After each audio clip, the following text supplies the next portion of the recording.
오늘 하나님께서 우리에게 주시는 말씀은 출애굽기 4장에서 계속 이어집니다. 출애굽기 4장 18절로 26절 말씀까지입니다.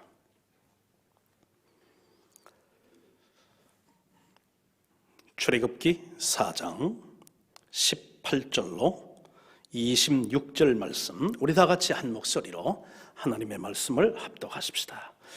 모세가 그의 장인 이드로에게로 돌아가서 그에게 이르되 내가 애굽에 있는 내 형제들에게로 돌아가서 그들이 아직 살아있는지 알아보려 하오니 나로 가게 하소서. 이드로가 모세에게 평안히 가라 하니라. 여호와께서 미디안에서 모세에게 이르시되 애굽으로 돌아가라. 내 목숨을 노리던 자가 다 죽었느니라. 모세가 그의 아내와 아들들을 나귀에 태우고 애굽으로 돌아가는데 모세가 하나님의 지팡이를 손에 잡았더라. 여호와께서 모세에게 이르시되 내가 애굽으로 돌아가거든 내가 네 손에 준 이적을 바로 앞에서 다 행하라. 그러나 내가 그의 마음을 완악하게 한즉 그가 백성을 보내주지 아니하리니 너는 바로에게 이르기를 여호와의 말씀에 이스라엘은 내 아들 내 장자라.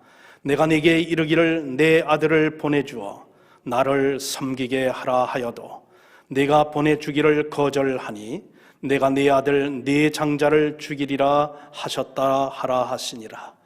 모세가 길을 가다가 숙소에 있을 때에 여호와께서 그를 만나사 그를 죽이려 하신지라. 십보라가 돌칼을 가져다가 그의 아들의 포피를 베어 그의 발에 갖다 대며 이르되 당신은 참으로 내게 피남편이로다 하니 여호와께서 그를 놓아 주시니라. 그때에 십보라가 피남편이라 함은 할례 때문이었더라. 아멘.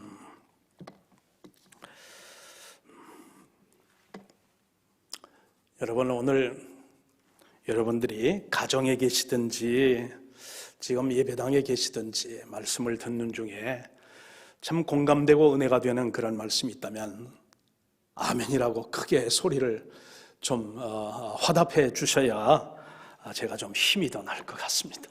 그렇게 여러분 기대를 해봅니다.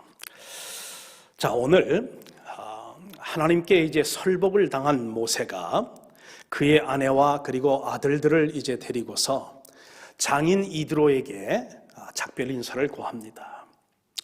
내가 애굽으로 이제 돌아가 내 민족을 돌아보아야 하겠습니다 하고 허락을 요청하니 이드로가 축복을 하면서 떠나가라고 그렇게 허락을 합니다. 자, 그렇게 해서 이제 애굽을 향해서 나아가는 그 모세의 손에 오늘 말씀을 보니까 20절에 모세가 하나님의 지팡이를 손에 잡았더라 하는 그런 대목이 나옵니다. 자, 여러분, 우리 4장 2절을 보게 되면 어떤 그런 말씀이 있느냐면 이런 말씀이 있죠. 여호와께서 그에게 이르시되 네 손에 있는 것이 무엇이냐. 모세가 이르되 지팡이니이다 그랬어요. 여러분, 이 지팡이는 모세의 지팡이입니다. 그리고 이 지팡이는 양을 치는데 필요한 그런 지팡이입니다.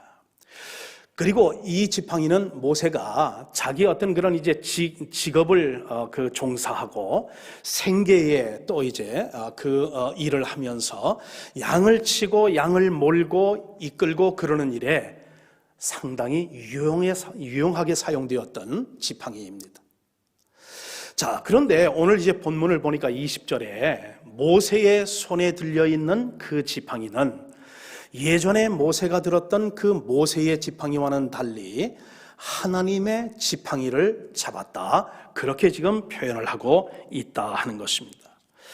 자, 네 손에 있는 것이 무엇이냐고 물으셨을 때에 모세가 지팡이니이다 했습니다. 자, 그랬더니 하나님께서 모세에게 그 지팡이를 땅에 던지라고 그랬어요.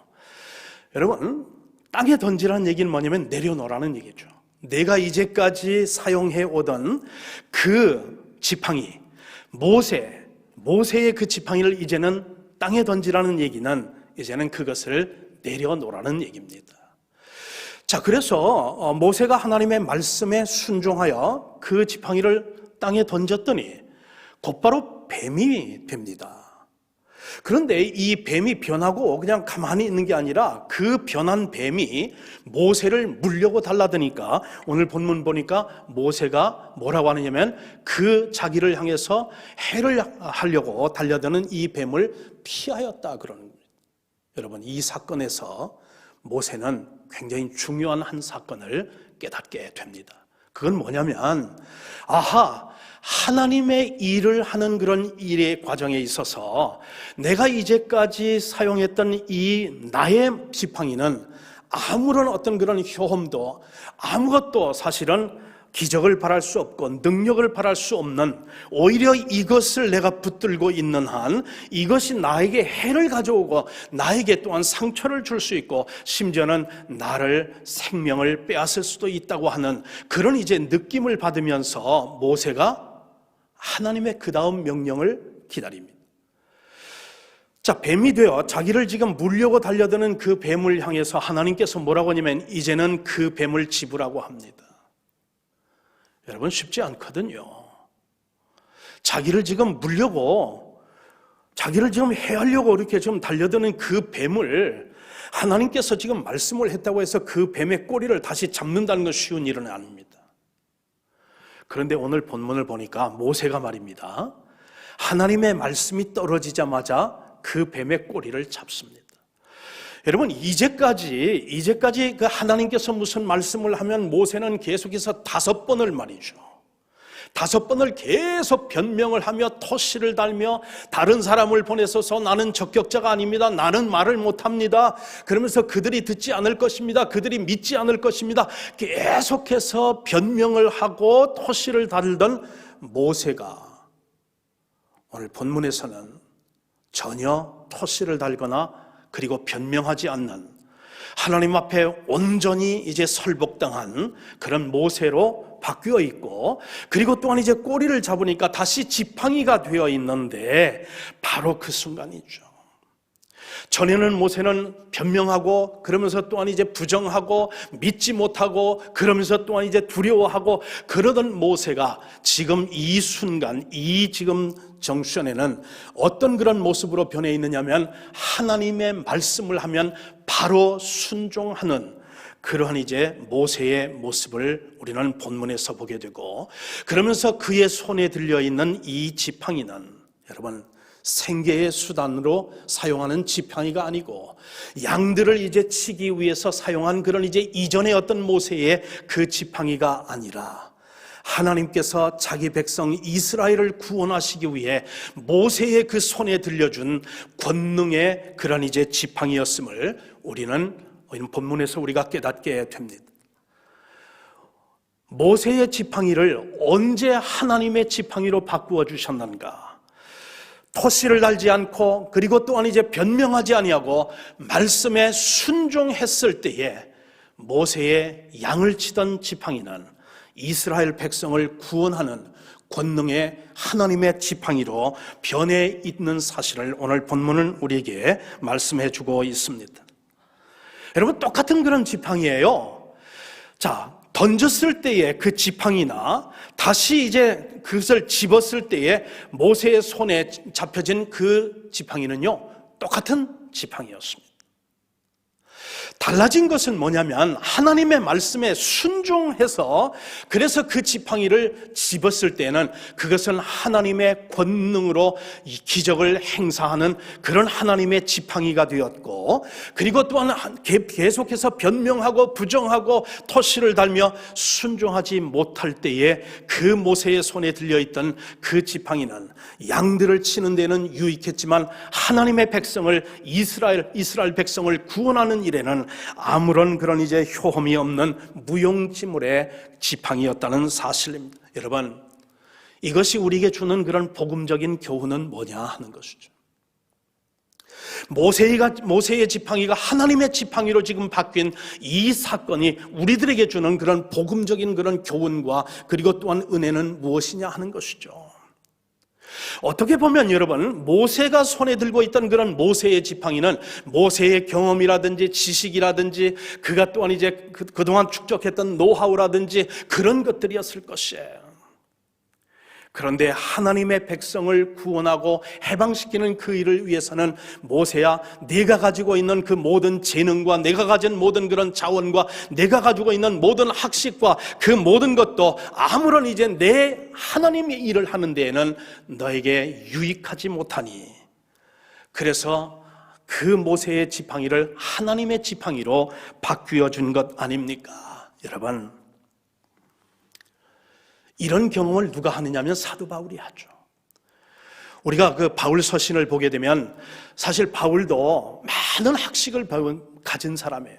경험이 많은 사람이에요. 로마 시민권을 가진 사람이에요. 그리고 또한 그런 정치적인 야망이 아주 참 컸던 그런 사람입니다. 그런데 부활하신 예수님을 만나고 복음을 이제 깨닫고 난 후에 그 모든 이전에 중요하다고 생각했던 모든 것을 내가 배설물로 여김은 내 주 그리스도 예수를 아는 지식이 내게 가장 고상함이로라 고백했죠. 여러분, 이런 체험을 여러분 모세가 한 것이죠. 하나님께서 모세에게 뭐라 하면 네가 이제까지 의지하고 내가 이제까지 또한 이제 사용했던 그 모든 것들을 다 이제는 내려놓고 내가 네 손에 들려주는 하나님의 권능의 지팡이를 잡으라고 하는 그것이죠. 그리고 말씀에 의지해서 던지고 그리고 또한 잡으라 해서 또 잡을 때에 이제 모세의 지팡이는 과연 권능을 나타내는, 기적을 나타내는 하나님의 지팡이로 변해 있는 것을 오늘 본문에서 우리는 보게 됩니다. 여러분, 이렇게 변화된 하나님의 지팡이가 이스라엘 백성을 구원하는 그런 역사를 위해 어떻게 사용되었든지 몇 가지 사례만 여러분에게 말씀을 드리고자 합니다. 여러분, 이 하나님의 그 지팡이는 모세로 하여금 하나님의 권능을 나타내게 했어요. 바로를 두렵게 했습니다. 이스라엘의 민족을 구원하는 그런 이제 결과를 가져오게 되었죠. 모세가 하나님의 지팡이로 나일강에다 그걸 댔더니 그 나일 강물이 피로 변했습니다. 티끌에다가 여호와의 그 지팡이를 그것을 또한 이제 댔더니 티끌들이 이제는 수많은 그런 이가 되어서 이집트 사람들을 괴롭혔다고 성경은 말하고 있어요. 여러분, 또한 모세가 하나님의 지팡이를 가지고 하늘을 향하여 들었더니 그것이 우레소리와 불과 그리고 또한 이제 우박을 내려서 모든 사람과 그리고 채소와 나뭇가지를 꺾는 그런 엄청난 재산상의 손실을 이제 이집트에 가감했습니다. 그리고 아울러서 또한 여호와의 그 지팡이를 또한 하늘에다가 또한 이제 했더니 메뚜기가 또한 이제 하늘의 구름처럼 일어나면서 그러면서 모든 이집트에 있는 그런 푸른 것들을 다 마르게 하고 갉아먹는 엄청난 또 재앙을 가져오게 되었습니다. 아울러 앞에 이제 가로막혀 있는 그런 홍해에다가 하나님께서 모세를 통하여 여호와의 그 지팡이를 이제 밤새도록 들게 하였더니 하나님께서 정말 밤새도록 바람을 통하여 그 홍해가 갈라지는 역사를 이룬 것을 우리가 성경에서 읽어보지 않습니까? 여러분, 그렇습니다. 우리가 가지고 있는 그런 재능이라든지 우리가 가진 학식이라든지 우리가 가진 재원이라든지 우리가 가진 어떤 그런 것들, 면허증이라든지 자격증이라든지 노하우라든지 이 모든 것들은 여러분 우리의 생계 수단으로는 유익할지 모르지만 하나님께 쓰임받고 하나님의 일을 하는 일에는 무용지물이다 하는 것입니다. 오늘 이것이 우리에게 주는 복음적인 그런 어떤 그런 도전과 그것은 무엇이냐면 우리는 이 험한 세상을 살아가는 여러분과 저에게도 여러분 우리의 어떤 그런 지팡이가 아니라 여호와의 지팡이, 하나님의 지팡이, 그리고 또한 하나님의 말씀에 순종하여 우리 손에 들려주는 하나님의 그 권능의 그 지팡이가 우리 손에 쥐어지게 될 때에 여러분 그 지팡이는 우리의 삶 속에서 여러분 가정에 정말 평화를 가져오고 그리고 여러분의 사업에 새로운 어떤 획기적인 그런 발전과 변화를 가져오고 그리고 우리의 가정에 축복과 안정을 가져오고 교회에는 부흥을 가져오고 우리의 섬김에는 아름다운 열매들을 이제 가져오는 기적을 이룰 것이라고 하는 사실, 그리고 우리 앞에 가로막힌 어떠한 이제 요단강도 그리고 홍해도 이 권능의 그런 지팡이를 든 성도 앞에는 그것은 그것은 다 이제 갈라지고 그리고 없어지는 그런 이제 그 교훈을 우리가 이 말씀 속에서 우리가 깨달을 수가 있다 하는 것입니다. 자, 우리가 두 번째로 이제 우리가 살펴볼 그 질문은 뭐냐면, 두 번째는 여러분 출애굽기 4장 22절에 있는 말씀이죠. 제가 읽습니다. 너는 바로에게 이르기를 여호와의 말씀에 이스라엘은 내 아들 내 장자라 하는 말씀이 우리가 한번 귀를 기울여 볼 그런 이제 말씀인데, 자, 이 말씀에 근거해서 우리가 또 두 번째 질문을 해야 되는 건 뭐냐면, 하나님은 왜 이스라엘을 독자라 하지 아니하고 장자라 하였느냐 하는 질문입니다. 자, 왜 독자라 하지 아니하고 여러분 장자라 했느냐 하는 질문이다 하는 것입니다. 여러분, 이것도 또한 우리에게도 오늘 21세기를 살아가며 지금 이 성령시대, 은혜시대를 살아가는 여러분과 저에게도 매우 중요한 그런 질문이 아닐 수가 없습니다.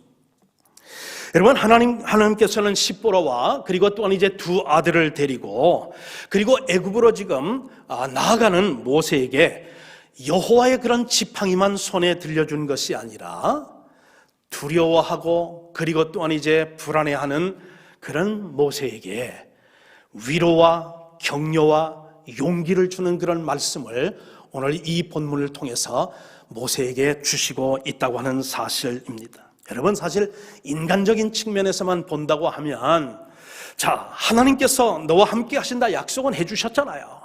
그리고 아울러서 또한 하나님의 그 지팡이를 손에 들려주셨잖아요. 자, 그러니까 사실 뭐 두려울 게 없다고 우리가 생각할 수도 있겠지만, 하나님의 인간적인 어떤 측면에서 본다면 그럼에도 불구하고 자기 혼자 가는 것이 아니라 사랑하는 아내를 동반하고 두 아들을 지금 동행하고 있는, 그러면서 쉽지 않은 그런 어떤 태스크를 위해서 애굽으로 지금 나아가고 있는 모세에게 여러분 전혀 두려움이 없었을까요? 전혀 정말 불안한 그런 어떤 기슬기 없었을까요? 아니죠. 있었을 거라고 저는 믿습니다. 자, 바로 그때 말입니다.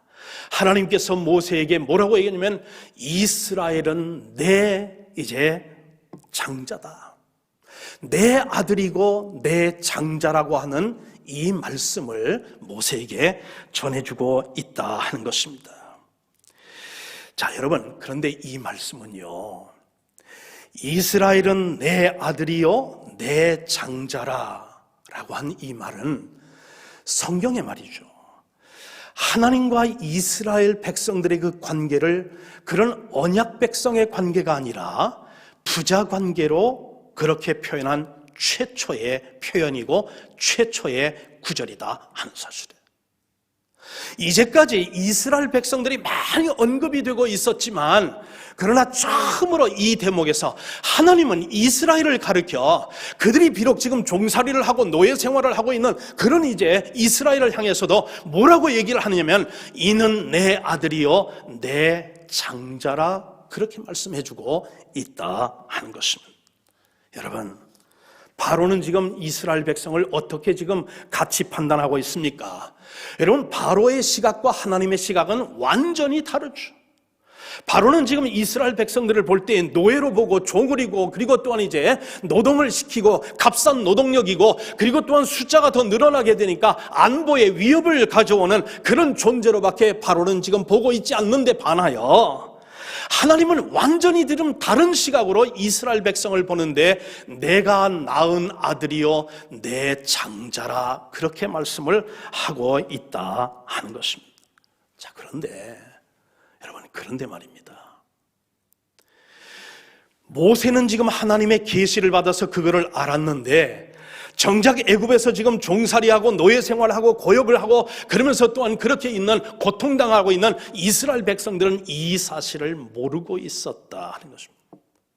그래서 지금 모세가 하나님의 명을 받고 나가서, 너희들이 비록 지금 종살이를 하고 노예 생활을 하고 있지만 너희들의 인생은 그걸로 끝나는 것이 아니라 너희를 왕같은 그런 제사장 같은, 그러면서 또한 세상 만민에게 복의 근원이 되는 그런 민족으로 너희들을 이끌어낼 것이고, 너희를 활용할 것이고, 너희는 만민에게 복을 전하는 복의 근원이 될 민족이라고 하면서, 너는 내가 낳은 아들이요 내 장자라 그렇게 지금 말씀을 해주고 있으니 놀라운 사실이 아니냐 하는 것이에요. 여러분, 지금 이스라엘 백성들은 진흙을 이고 벽돌을 굴고 그리고 건축 그런 현장에서 채찍질을 맞아가면서 고통을 당하고 있는 그런 이제 사람들인데 반하여 하나님은 전혀 지금 다른 계획으로 이스라엘 백성들을 보면서 부자 관계로 그리고 또한 장자라고 표현을 했는데, 여러분, 하나님은 이스라엘 백성들만 하나님의 자녀고 그리고 하나님의 사랑받는 그런 존재고 그리고 또한 아울러 장자라고 했느냐 하는 것이죠. 아니다는 것입니다. 오늘 이 말씀이 우리에게 주는 복음적인 어떤 그런 감격과 그리고 교훈은 그리고 도전은 무엇이냐면, 여러분도 우리는 이스라엘 백성들이 장자라고 하면, 여러분 장자라고 하는 그 뜻은 무엇이냐면, 여러분 첫 것이라는 것 아닙니까? 이스라엘 백성이 하나님의 그런 구원 계획에 있어서 구원받고 사랑받는 그런 어떤 자녀로 첫 번째 그런 대상이라면, 예수 그리스도의 그 복음을 통해서 구원받고 죄사함을 받고 그리고 하나님의 사랑받는 자녀가 되어 있는 여러분과 저는 하나님의 차자가 되는 것 아니냐 하는 것입니다. 여기에 여러분 복음의 감격이 있는 것 아닙니까? 이스라엘만 구원하는 것이 아니라 하나님을 믿고 의지하고 순종하며 그리고 그 은혜 안에서 주님의 뜻대로 살고 그 말씀을 따라 순종하며 살려고 하는 그런 이제 성도들을 향하여 하나님은 그들이 나의 장자라고는 말씀을 안 하지만, 그러면 이스라엘이 장자라면 우리는 차자, 삼자 그렇게 되는 거 아니냐 이 말이죠. 우리도 하나님의 사랑받는, 하나님의 사랑 가운데서 우리를 낳으셨고 우리 또 또한 아울러 하나님의 사랑받는 그런 이제 자녀들 되었다고 하는 이 사실이 오늘 이 본문 말씀에서 우리들이 이제 추출해낼 수 있는 복음적인 감격이요 하나님의 은혜다 하는 것이에요. 여러분, 우리가 이 세상에서 말입니다, 여러 가지 죄악된 세상에서 참 믿음대로 살아보려고 하고 그리고 경건하게 살아보려고 하고 하나님의 말씀대로 순종하며 살아보려고 하고 세상에 썩어져가는 풍조를 따라서 그렇게 사는 것이 아니라 세상을 거스리면서 하나님의 말씀대로 우리가 산다고 한다고 하면, 여러분과 저도 하나님의 사랑받는 그런 이제 차자요 그리고 또한 구원받을 하나님의 자녀라는 사실, 이 사실을 우리는 가슴속에 굳게 새기면서 하나님의 은혜에 감격하며 사는 우리 성도들이 되실 수 있기를 주님의 이름으로 축원합니다. 여러분, 마지막으로 오늘 이 본문에서 우리가 또한 묵상하고 또 그러면서 질문해야 될 질문은 무엇이냐면, 여러분 4장 24절을 한번 제가 읽어드리겠습니다. 4장 24절 보면, 모세가 길을 가다가 숙소에 있을 때에 여호와께서 그를 만나사 그를 죽이려 하신지라. 여러분, 뭔가 좀 이상하지 않습니까? 여러분, 만약에 죽이려고 한다고 하면 변명할 때, 토를 달 때, 불순종할 때, 그때 죽이려고 하셨다고 하면은 할 말이 없겠습니다만은, 하나님 앞에 설복을 당하여 지금 순종해서 아내와 그리고 두 아들을 데리고서 어려운 그런 발걸음을 순종하여 지금 이집트로 나가는 순종하는 그 길에 하나님께서 지금 모세에게 나타나서 그를 죽이려 한다고 하니 말이죠. 여러분, 이해가 되세요? 여러분, 이해가 되느냐 하는 것이에요. 자, 그런데 우리 그 질문에 우리가 답을 찾기 전에 먼저 이 단어 24절에 보면 숙소라는 단어가 나옵니다. 자, 지금 이제 그 미디안에서 떠난 지 몇 날이 됐는지 우리는 정확히 알 수가 없어요. 그러나 떠나서 한참을 아마 왔을 거라고 우리는 추정할 수는 있습니다. 자, 그런데 여러분, 이 광야 길에는 긴 여행을 하는 그런 대상들이라든지 혹은 그런 광야길을 순례하는 그런 여행자들을 위해서 중간중간에 숙소가 있습니다. 근데 그 숙소에는 침구도 없습니다. 음료수도 없습니다. 거기는 음식도 팔고 사고 제공되는 곳이 아닙니다. 그냥 여행길에 잠시 휴식하는 공간입니다. 그래서 긴 그런 여정 속에 모세의 일행도 아마 어느 한 그 숙소에 아마 여장을 풀고서 거기서 휴식을 하고 있는데, 오늘 여러분 그런 의미에서 이 숙소는 임시 숙소라고 하는 사실입니다. 자, 그런데 24절에 보면 여호와께서 그를 모세를 만나사 그를 죽이려 하신지라. 자, 그런데 여러분 여기 만나사라고 하는 이 단어가 굉장히 좀 중요한 그런 단어입니다. 자, 이 히브리 어떤 그런 그 용어에 만난다 하는 그런 그 만남, 거기는 두 가지 단어가 있습니다. 하나는 적대적인 감정을 가지고서 만나는 그런 만남의 어떤 단어가 있고, 하나는 우호적인 어떤 그런 감정을 가지고 따뜻하고 온화하고 사랑스러운 어떤 마음, 그런 감정을 가지고 만나는 그런 만남을 표시할 때에 용어가 각각 다릅니다. 자, 오늘 24절에 하나님께서 지금 임시 거처에 지금 휴식을 하고 있는 모세에게 만난다 하는 그것은 어떤 거냐면, 이건 우호적인 그런 감정을 가지고 기쁜 가운데 만나는 그 단어인 그런 카라라는 단어를 쓴 게 아니라 적대적인 어떤 그런 감정을 가지고 그러면서 이제 만나는 그때에 사용되어지는 파가시라고 하는 단어를 썼습니다. 즉, 하나님께서 지금 모세가 임시 그 숙소에서 쉬고 있을 때에 그 모세를 만나기 위해서 지금 찾아온 그때는 그 파가시인데, 즉 모세에 대해서 지금 적대적인 감정을 지금 가지고 있는 그런 상황으로 모세를 찾아왔다고 하는 사실입니다. 여러분, 이게 좀 이상하지 않습니까? 여러분, 왜 하나님께서는 지금 모세에게 이런 적대적인 그런 감정을 가지고 지금 와서 모세, 지금 순종 잘하고 있는 그런 모세를 죽이려 하느냐 이 말이에요. 여러분, 이해가 잘 안 되잖아요. 그렇지 않습니까? 저도 이해가 안 됐어요. 근데 말씀을 묵상하고 그러면서 전후 문맥을 통해서 하나님의 말씀을 깊이 이제 묵상하게 되면서, 아하, 바로 이러한 이유였구나. 이러한 이유 때문에 지금 하나님은 지금 모세에게 적대적인 감정을 가지고 지금 찾아오셔서, 일부러 지금 찾아오셔서 그를 죽이려 하는구나 하는 그걸 깨닫게 되었는데, 여러분, 세 가지 이유죠. 간단하게 제가 말씀을 드리려고 합니다. 첫째는 할례 때문입니다. 둘째는 부분적인 모세의 순종 때문입니다. 그리고 세 번째는 사랑과 순종의 우선순위에 역행하는 모세의 그런 모습 때문이었습니다. 자, 여러분, 창세기 17장에 보게 되면 하나님께서 아브라함과 언약을 맺습니다. 그러면서 그 언약은 어떤 언약이냐면, 아브라함의 그런 이제 식솔들 가운데서 아브라함이 직접 낳은 그런 어떤 자식이든지, 아니면 그런 이방 사람으로서 돈으로 산 그런 사람이든지, 누구를 막론하고 아브라함의 그런 이제 가족 가운데 있는 모든 남자는 할례를 받으라 하는 것이죠.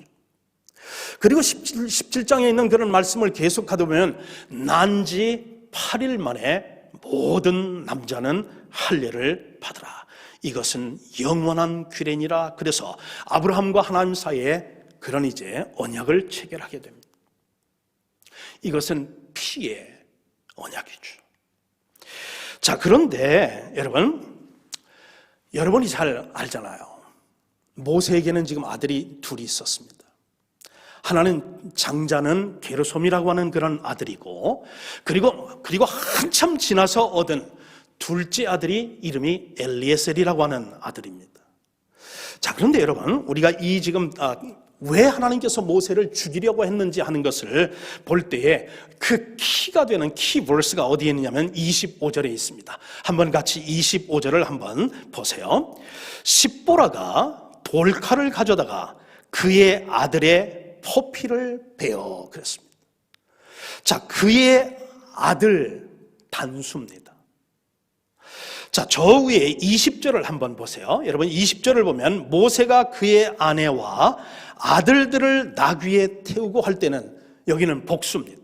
게르솜과 그리고 엘리에셀이 지금 아버지와 함께 지금 이집트로 나가고 있는데 25절에서 지금 십보라가 돌칼을 들어서 지금 할례 예식을 한 그 사람 대상은 누구냐면 그의 아들들의 포피를 뱉다는 것이 아니라 그의 아들입니다. 단수입니다. 자, 이것을 우리가 힌트로 해서 어떤 그런 이제 해석이 가능하냐면 이런 여러분, 게르솜은 지금 미디안에 있을 때에 게르솜은 낳은 지 8일 만에 할례를 받았습니다.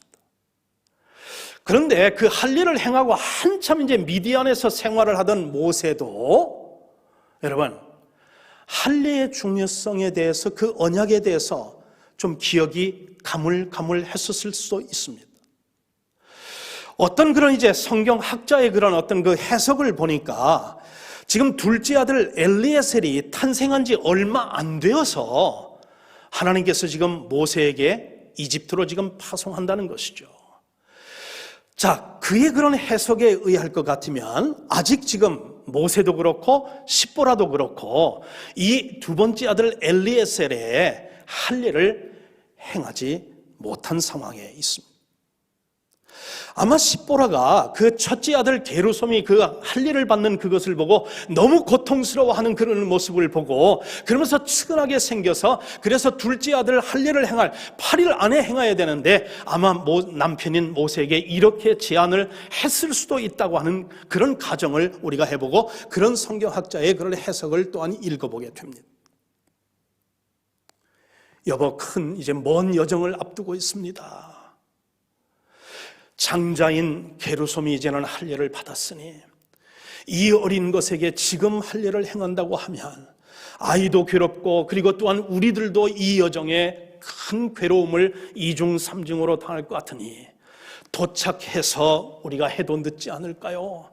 그 모성과 그리고 어떤 인간적인 어떤 그런 생각에서 지금 십보라는 모세에게 지금 당장이 아니라 꼭 8일 이전에 해야 되겠습니까? 그러니 우리가 도착을 해서 해도 늦지 않겠습니다. 그래서 그런 이제 제안을 하고 그런 간청을 하고 그렇게 이제 이야기를 했을 때에 모세가 그 아내의 사랑하는 아내의 이야기를 듣고 타협하는 행동을 취하게 돼요. 엘리에셀이 아직 할례를 받지 못했던 그런 상황 속에 하나님께서는 어떤 것을 이제 원하느냐면 부분적인 그런 순종은 순종이 아니다. 그리고 또한 지연된 그런 이제 순종도 온전한 순종이 아니다. 모세야, 내가 너를 이제 정말 이렇게 죽이려고 하고 너를 달려들어서 지금 적대적인 감정을 가지고 너를 죽이려 한 이유는 바로 여기에 있는 것이다. 네가 이제 가서 바로를 만날 터인데 바로가 어떤 사람이냐? 바로는 교활한 사람이고 잔인한 사람이고 그리고 또한 정치적인 수완이 또한 능수능란한 사람이고 그는 너를 회유할 것이고 너를 시험할 것이고 너를 테스트할 것인데 그렇게 타협하려는 그 마음을 가지고 지금 이스라엘 백성을 구원하려고 하는 너의 그 태도는 이 사명과 이 일에 적합하지 못하니 너는 온전한 순종을 배우라고 부분적으로 순종하고 그리고 지연된 순종으로 나아가는 모세에게 철두철미한 순종을 요구하고 있는 그 이유 때문에 하나님께서는 임시 숙소에 묵고 있는 모세에게 하나님께서 일부러 적대적인 감정을 가지고 이제 오셔서 그를 죽이려 했다는 사실인 것이에요. 사랑하는 성도 여러분, 오늘 이 사건이 여러분 우리에게 주는 그런 현대적인 의미와 그리고 또한 적용면에 있어서 우리에게 주는 그런 도전은 무엇이냐 하는 것이에요. 여러분, 우리도 믿음 생활을 하다 보면 어떻게 이제 말씀을 선포되어진 말씀을 들을 때에 어떤 그런 말씀은 하나님께서 나에게 레마의 그런 말씀으로 나에게 주시는 그런 말씀이고 그리고 또한 도전이어서 그것을 이제 순종해야 되는데 차일피일하면서 이런 핑계 저런 토시를 달면서 상황이 더 좋아지면 그때 순종하겠습니다. 그리고 또한 이제 더 환경이 나아지면 그때 이제 또 순종하겠습니다. 부분적으로 순종하는 때도 있고 지연되어서 순종하려고 하는 그런 유혹을 받고 회유를 받을 때가 하고 그리고 또한 우리 스스로가 그렇게 타협할 때가 얼마나 많느냐 하는 것이에요. 오늘 이 사건과 이 지금 대목에서 하나님께서 여러분과 저에게 도전하시는 그 말씀은 다른 것이 아니죠. 하나님의 어떤 그런 말씀이 우리에게 뭔가를 요구할 때 우리는 온전한 순종을 하든지 우리는 그 순종을 못하든지 둘 중에 하나지. 그러면서 부분적인 어떤 그런 partial obedience라든지 혹은 delayed 된 그런 어떤 obedience라든지 그런 것은 하나님께서 우리에게 원하는 것이 아니라는 사실. 여러분, 그런 면에서 본다고 하면 아브라함은 어땠습니까? 여러분, 아브라함은 내 아들, 내 사랑하는 아들 이삭을 이제 내가 네게 지시한 그곳에서 바치라 했을 때, 여러분, 아브라함은 사라와 의논하지 않았어요. 여기에 중요한 힌트가 있다 하는 것입니다. 사라와 의논하지 아니하고 그러면서 또한 하나님 앞에 기도한 후에 딜레이 지연시키지도 않았습니다. 토시를 달지도 않았습니다. 변명하지도 않았습니다. 3일길을 준비하고 기도하고 가사 그 아들을 모리아 산상 제단에 올려놓고 그러면서 하나님 앞에 온전히 순종하게 하려고 할 때에 여러분, 하나님께서 과연 여러분 이삭의 생명을 찾았습니까? 여러분, 본문에서 저는요 어떤 생각이냐면 하나님께서 과연 모세를 죽였을까? 아니요. 하나님께서 물론 적대적인 감정을 가지고 지금 모세를 찾아가고 그러면서 그를 죽이려고 지금 성경은 표현하고 있지만 하나님은 모세를 죽이려고 하지는 않으셨죠.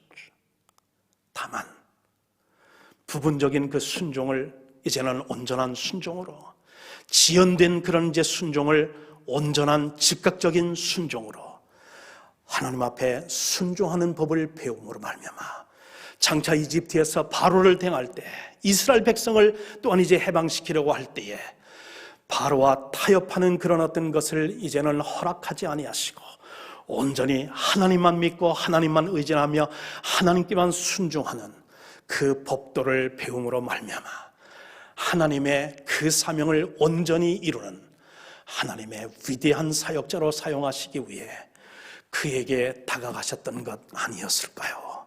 사랑하는 성도님 여러분, 이 험한 세상, 우리가 살고 있는 이 세상도 정말 녹록지 않은 그런 세상이죠. 여호와의 지팡이를 손에 드십시오. 이것은 믿음입니다. 그리고 또한 이제 여러분 마음속에 이 말씀을 새기십시오. 여러분과 저 역시 하나님의 사랑받는 자녀요 하나님의 사랑받는 차자라고 하는 그 사실을 말이죠. 그리고 하나님께 온전히 순종할 때 그것이 우리에게 축복이고 그리고 또한 하나님의 일을 온전히 이루는 그런 이제 그것이 첩경이고 지름길이라고 하는 사실 말이죠. 저는 모세가 이 하나님의 어떤 그런 이제 참 은혜를 받고 온전히 하나님 앞에 순종함으로 말미암아 자기도 구하고 자기 가족도 구하고 자기 동족을 구하는 위대한 그런 사역자로 쓰임받았다는 사실에 큰 위로와 격려와 그리고 또한 이제 사명을 느끼게 됩니다. 그런 삶을 우리 모두가 살아가는 여러분과 제가 될 수 있기를 주님의 이름으로 간절히 축복합니다.